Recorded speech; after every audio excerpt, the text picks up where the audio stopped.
Hello, স্বাগত আমার এই ছোট্ট চ্যানেলে। যেরকম আপনাদেরকে দেখালাম, এখনো অবধি সুন্দর চাঁদটা আকাশের মধ্যেই রয়েছে। বাজছে সকাল 4টে।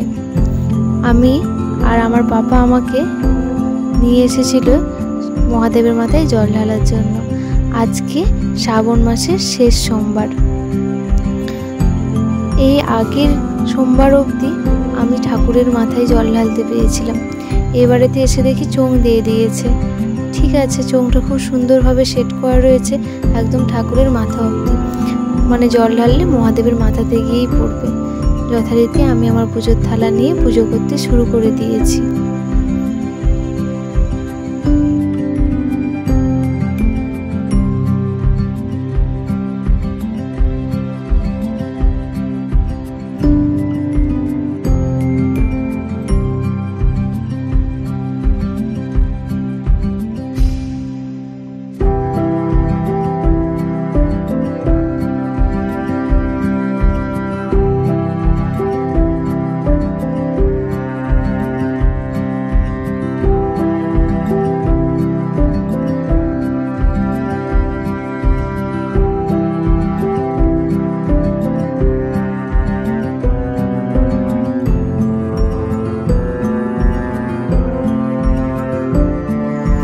এই মন্দিরটি বহু পুরনো।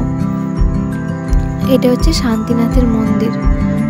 আমাদের এইখানেতে কামারপুকুরেতে শ্রী শ্রী ঠাকুর রামকৃষ্ণদেবের মিশনের মধ্যে এই মন্দিরটি রয়েছে। এই মন্দিরের আশীর্বাদেতেই শ্রী শ্রী ঠাকুর রামকৃষ্ণদেব ভূমিষ্ঠ হয়েছিলেন। আমি এখানে মোমবাতিগুলো জ্বালিয়ে নিচ্ছি। সবার উদ্দেশ্যে একটি করে মোমবাতি জ্বালানো হয়েছে। এখানে পরিবারের সবার সুখ কামনা, ভালো কামনা, সুস্থ কামনা করে এই মোমবাতিগুলো এখানে জ্বালিয়েছি।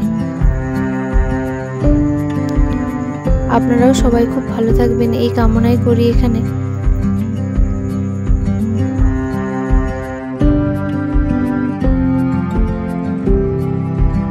মোমবাতি জ্বালানো হয়ে গেছে। বোন এখানে আপনাদের জন্য ছোট্ট একটা ভিডিও ক্লিপ নিচ্ছিল।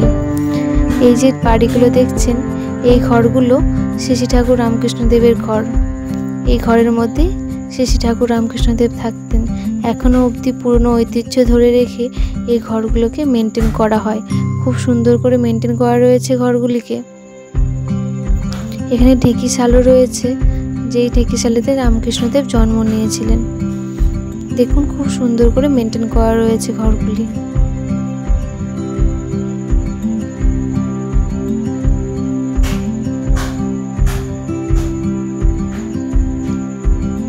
আমার এখানে পুজো করা অলমোস্ট শেষই হয়ে গিয়েছে। শুধুমাত্র ঠাকুরকে ধূপটা দেখাবো, তারপরে বাড়ি যাওয়ার পালা। এখানে আসলে মনটা একদম শান্ত হয়ে যায়, খুব ভালো লাগে। সেই জন্য প্রত্যেক সোমবারে এখানে আসার চেষ্টা করি।